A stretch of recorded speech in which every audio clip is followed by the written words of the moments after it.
مسلمانوں کو نماز ادا کرنے کے لیے، عبادت کرنے کے لیے اذان دے کر متوجہ کیا جائے، انوائٹ کیا جائے عبادت کی طرف، یہ سلسلہ کیسے اور کب طے پایا؟ حضرت بلال حبشی رضی اللہ تعالیٰ عنہ کو جب اذان دینے سے روکا گیا تو پھر کیا ہوا؟ صبح کیوں نہیں ہوئی اور پھر کیسے ہوئی؟ بسم اللہ الرحمن الرحیم، السلام علیکم، welcome back to my channel.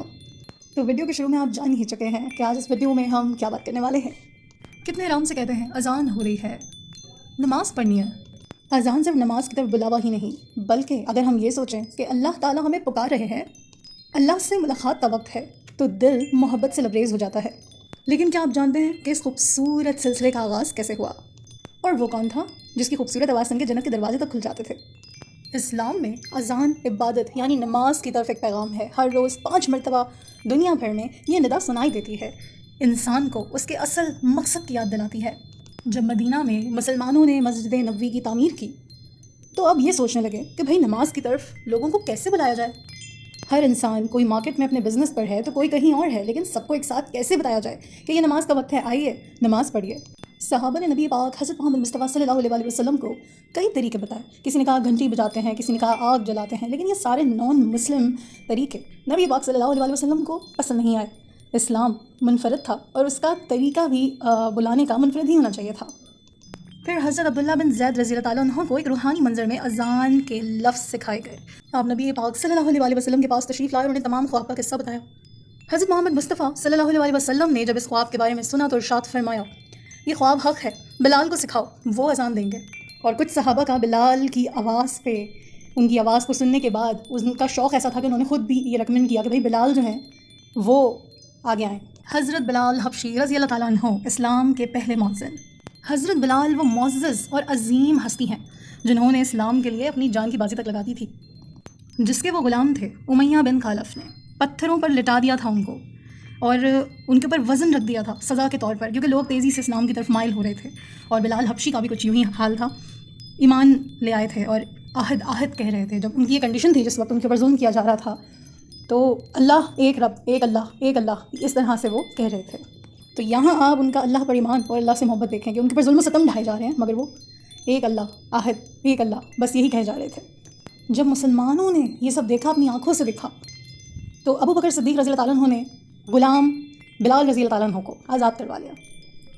ان کے ماسٹر کو پیسے دیے اور بلال کو ان سے آزاد کروا کے اپنے ساتھ لے آئے، اور اس بات میں حضرت محمد مصطفیٰ صلی اللہ علیہ وسلم کو بےحد خوشی ہوئی۔ نبی پاک صلی اللہ علیہ وسلم نے جب انہیں اذان دینے کے لیے چن لیا تو یہ صرف ایک ذمہ داری نہیں تھی، یہ عزت تھی، یہ ان کا مقام تھا کہ وہ کتنے عزیز ہیں اور ان کے لیے جنت کی بشارت بھی ہے۔ حضرت بلال نے جب اپنی خوبصورت آواز میں اذان دی تو لوگ قریب آئے اور پھر یوں اذان دینے کا سلسلہ شروع ہوا۔ اذان سکھائی گئی اور بلال رضی اللہ تعالیٰ عنہ نے لوگوں کو اللہ کی طرف بلایا۔ جب مکہ فتح ہوا اور مسلمان مکہ آئے تو بت توڑے گئے، کعبہ کی چھت پہ حضرت بلال چڑھے، وہاں سے بھی بت گرائے اور کعبہ پہ چڑھ کر حضرت بلال نے اذان دی۔ لوگوں کو جب ان کے سیاہ فام ہونے پر، یعنی ان کے بلیک کلر پر، اسکن ٹون پر اعتراض ہوا تو اللہ تعالیٰ نے ارشاد فرمایا، بے شک اللہ کے نزدیک تم میں سب سے عزت دار وہ ہے جو سب سے زیادہ تقویٰ والا ہے۔ اب یہاں اللہ تعالیٰ کو گورے کالے سے، چھوٹے لمبے موٹے پتلے سے مطلب نہیں ہے، وہ نیت دیکھتے ہیں، کس کی نیت، کس کا ایمان اللہ کے ساتھ کیسا ہے، کون اللہ سے کتنی محبت کرتا ہے۔ اور جو حقیقت دراصل محبت ہوتی ہے وہ کسی کے رنگ روپ خد و کاٹ سے نہیں ہوتی، اس کی نیت اس کے دل سے ہوتی ہے۔ حضرت بلال کے لیے ہمارے نبی نے فرمایا ہے کہ جب جنت میں داخل ہوں گے تو ان کی اونٹنی کی رسی بلال علیہ السلام کے ہاتھ میں ہوگی، اور بلال جو ہے وہ آگے آگے ہوں گے، رسی لے کے اونٹ پر ہوں گے ہمارے نبی۔ تو ان کا مقام، ان کا رتبہ اللہ نے کتنا بڑا رکھا ہے۔ اور اسی رتبے پر آپ کو ایک واقعہ بھی سناتی چلوں۔ ایک وقت آیا کہ لوگوں نے اعتراض کیا کہ بلال اذان نہیں دیں گے، پھر ان کے اسکن ٹون کو نشانہ بنایا گیا، لوگوں نے ان کو بہت ہرٹ کیا کہ اذان ان کی ہمیں سمجھ نہیں آتی ہے، یہ نہیں دیں گے اذان۔ بہرحال ان کی اذان دینے کو بین کیا گیا، انہوں نے نہیں دی اذان۔ جب حضرت بلال علیہ السلام نے فجر کی اذان نہیں دی تو صبح نہیں ہوئی، اب روشنی نہیں پھیل رہی ہے، صبح نہیں ہو رہی ہے، لوگ پریشان ہو گئے، بھوکلا گئے لوگ کہ یہ کیا ہو گیا بھائی، صبح کیوں نہیں ہو رہی ہے، فجر کی اذان بھی ہو گئی لیکن روشنی تو پھیل ہی نہیں رہی ہے۔ تب اللہ کے حکم سے جبرائیل تشریف لائے اور کہا کہ صبح تب تک نہیں ہوگی جب تک اذان بلال نہیں دیں گے۔ ان کو ریپلیس کیا جا رہا تھا۔ کوئی حسد میں آپ سے دشمنی کرتا ہے، کوئی بلا وجہ آپ سے نفرت کرتا ہے، کوئی آپ کی کسی چیز کو کمزوری بنا کر، نقص بنا کر آپ پر تنقید کرتا ہے، حالانکہ بلیک سکن ٹون ہونا نقص نہیں ہے، وہ جس مٹی سے بنائے گئے ہیں اس کلر کے ہیں۔ یہ بات ہمارے لیے سمجھنا بہت ضروری ہے۔ آج کل یہ چیز بہت عام ہے، ہم ایک دوسرے کو ٹون کرتے ہیں، اس پہ ہم بات کریں گے۔ بہرحال آگے بڑھتے ہیں۔ تو جبرائیل جب اللہ کا حکم لے کر آئے تو بلال رضی اللہ تعالیٰ عنہ نے اذان دی، انہوں نے اذان دی، صبح ہو گئی۔ ابھی ان لوگوں کے منہ پہ تماچا تھا جو ان کے مقام اور مرتبے کو اپنے ننھے سے وجود سے، ننھا بھی میں کہاں کہہ رہی ہوں، مطلب بالکل ہی بے وقت وجود سے ان کے مقام و مرتبے کو جج کر رہے تھے، حالانکہ ان کا مقام تو اللہ کی نظر میں بہت اونچا تھا کہ جبرائیل اللہ کا حکم لا رہے ہیں کہ بلال ہی اذان دیں گے. اللہ کو اپنے حبیب کی آواز سے ایسا عشق تھا کہ فجر کی اذان اگر انہوں نے نہیں دی تو روشنی نہیں ہوئی. اور کب ہوئی روشنی؟ جب حضرت بلال نے اذان دی. تو اللہ کے بندے کا اللہ سے عشق آپ نے دیکھا جب وہ ظلم و ستم سہ رہے تھے اور ایک اللہ کر رہے تھے. اور اللہ کا اپنے اس بندے سے چاہو عشق دیکھیں کہ اس کی آواز پہ اللہ کو کیا عشق ہے، اس کا مقام کیا ہے، اس کا مرتبہ کیا ہے. یہ واقعہ اللہ کی طرف سے بہت بڑی نشانی تھا اور ججمنٹل گھٹیا لوگوں کے منہ پر ایک تماچا بھی. اللہ نے لوگوں کو ان کا مقام سمجھانا تھا. پھر جب بلال رضی اللہ تعالیٰ عنہ نے اللہ اکبر کہا تو روشنی نے زمین کو روشن کر دیا اور سب کو سمجھنے کے لیے یہی کافی تھا. جب رسول اللہ صلی اللہ علیہ وآلہ وسلم کا انتقال ہوا، حضرت بلال رضی اللہ تعالیٰ عنہ کا دل ٹوٹ گیا. بہت چاہتے تھے نبی پاک صلی اللہ علیہ وآلہ وسلم کو. کہنے لگے اب میں اس شخص کا نام کیسے لوں جو دنیا میں نہیں رہے.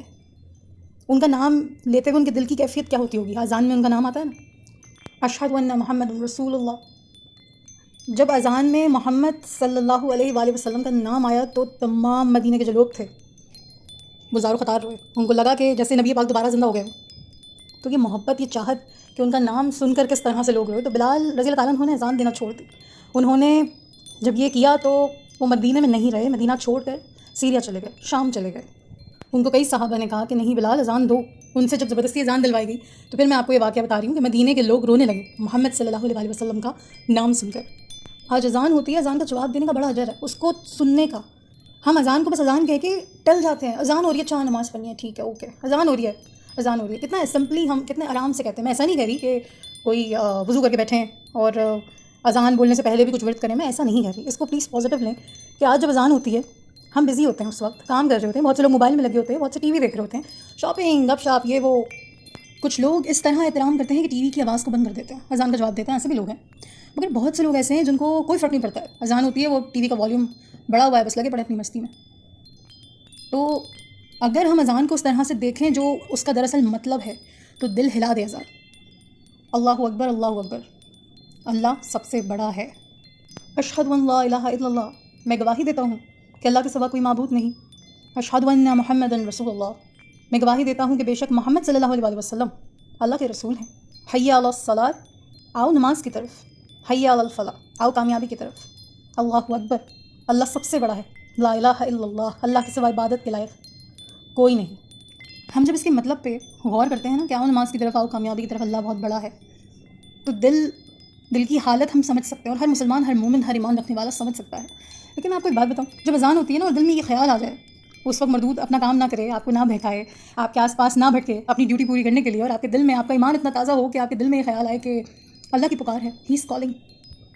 ہم جن سے محبت کرتے ہیں نا، وہ دروازے پہ نوک کریں، وہ ہمیں کال کریں، ان کا میسج آ جائے، ان کا نام لکھا ہوا نظر آ جائے. جو خوشی ہوتی ہے نا وہ ایسی ہوتی ہے کہ یار خون بڑھ گیا ہے جیسے. ایسا ہی ہوتا ہے. اپنے سے ملنے کی جو خوشی ہوتی ہے وہ الگ ہی ہوتی ہے، اپنے کی پکار کی جو خوشی ہوتی ہے وہ الگ ہوتی ہے. تو اللہ جس سے ہم اتنی محبت کرتے ہیں، جب اذان ہوتی ہے اور ہم یہ سوچتے ہیں کہ یار اللہ تعالیٰ بلا رہے ہیں، ایک سلطان، ایک شہنشاہ، ایک بادشاہ، اللہ جو سب سے بڑا ہے، سب پوری کائنات اس کی محتاج ہے، وہ کسی کا محتاج نہیں ہے، جس نے سب کو پیدا کیا ہے لیکن اس کو کسی نے پیدا نہیں کیا، جس کے سجدے میں تمام آسمانوں کے فرشتے جھکے ہوئے ہیں، کائنات کی ہر شے اس کا ذکر کرتی ہے، اس کے ذکر کے لیے ورد کرتی ہے. چرند پرند، پودے، انسان، حیوان، سب. وہ اتنا بڑا بادشاہ غرور نہیں کرتا، گھمنڈ نہیں کرتا. وہ یہ نہیں کہتا کہ بھائی اتنے فرشتے میرے سجدے میں گرے پڑے، تم جیسے لوگ، تم نہیں آؤ گے تو اس کو کیا فرق پڑے گا. اس کی شان و شوکت میں کوئی کمی نہیں آئے گی. یہ تو ہمارا گھاٹا ہے کہ ہم کان نہیں دھرتے. آپ جس سے محبت کرتے ہیں وہ آپ کو پکارے، اس محبت کو محسوس کریں، اور پھر محسوس کریں کہ اللہ سے جو محبت کرتے ہیں اور جب اللہ تعالیٰ ہمیں پکارتے تو ہمارے دل کی کیا کیفیت ہوتی ہے. یہ سوچ کے کہ یار اللہ تعالیٰ ہمیں پکار رہے ہیں، 1 منٹ کی تاخیر نہیں کرے گا انسان کہ اچھا پڑھ لیں گے نماز، ذرا یہ والا کام نمٹا لیں، اچھا پڑھ لیں گے نماز، ذرا یہ ایپیسوڈ چل رہا ہے پورا ہو جائے ذرا. تو یہ ہم جو تاخیر کرتے ہیں نا اللہ سے ملنے جانے کے لیے، نماز اللہ تعالیٰ سے بات کرنے کا ایک بہت بڑا ذریعہ ہے. آپ جائے نماز سے جب بیٹھے ہوتے ہیں، نماز پڑھنے کے بعد دعا کرتے ہیں، اللہ سے بات ہی تو کر رہے ہیں آپ، اللہ تعالیٰ آپ کے سامنے ہے. وہ کنڈیشن ایسی ہوتی ہے کہ وہ آپ کو جب آپ نماز پڑھیں گے اور اللہ سے بات کریں گے تو آپ کو وہ سنائی نہیں دے رہی ہے کوئی آواز، لیکن آپ کو لگے گا کہ آپ کچھ سن رہے ہیں. کوئی دکھ نہیں رہا ہے لیکن کوئی دکھائی دیتا ہے، کوئی ہوتا ہے تو محسوس ہوتا ہے، وہ اللہ ہوتا ہے جو ہماری شارک سے بھی زیادہ قریب ہے اور نماز میں ہمارے بہت پاس آ جاتا ہے. تو اللہ جب پکارے اور یہ اللہ اکبر کی صدا ہم سنتے ہیں دن میں 5 دفعہ، تو سچ میں نماز نیند سے بہتر ہے، نماز غفلت سے بہتر ہے. ہمیں اس کی طرف جانا چاہیے اور اذان سے محبت کرنی چاہیے. اذان کو جب اس کے جو کلمات ہیں اس کو پڑھو تو ہی دل میں محبت ٹھاٹے مارنے لگتی ہے. اذان اتنی طاقت رکھتی ہے کہ کبھی آپ کوئی ایسا عمل کر رہے ہو نا جو نہیں ہے اچھا، لیکن اچانک سے اگر اذان ہو جائے اور آپ کے دل میں یہ بات ہو کہ اللہ تعالیٰ کہہ رہے ہیں آؤ نماز کی طرف، میرے بندے مجھ سے ملنے آؤ، میرے پاس آؤ. کون سا بادشاہ ہے جو ایسے گرے ہوئے لوگوں کو کہتا ہے کہ آؤ میرے پاس آؤ؟ کون ہے؟ کون سا بادشاہ ہے جو انتظار کرتا ہے؟ کوئی نہیں کرتا. انسان کے پاس ظرف ہی نہیں ہے، یہ صرف اللہ کی ذات ہے جتنی اکبر ہے، جتنے ظرف والی ہے، جو پوری کائنات کا ہر شے کا مالک ہے اور کیسا رحم کرنے والا ہے. تمام تعریفیں اللہ کے لیے ہیں اور ہونی بھی چاہیے.